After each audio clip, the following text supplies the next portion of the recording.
Hawak na ng mga kapulisan ang dalawang sospek matapos mahulihan ng mga ipinagbabawal na gamot sa isinagawang operasyon sa Tagoloan, Misamis Oriental. Ibabalitayan ni Patroluman Saraben Bato Malaki.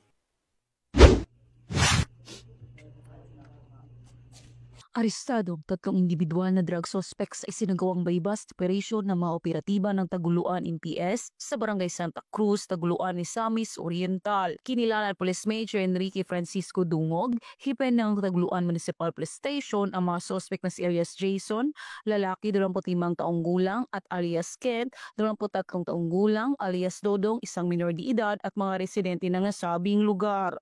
Queen Force, color black, na-recovered from siya.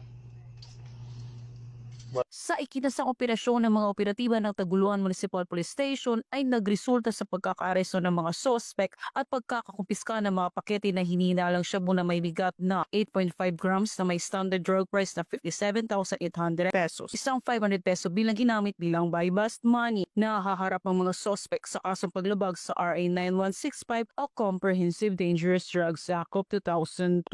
Mula dito sa Camp Capistrano, Gusa, Cagayan de Oro City, ako ang iyong PNN correspondent, Patrolwoman Saraben Bato Malaki, alagad ng batas, tagataguyod ng Balitang Pulis.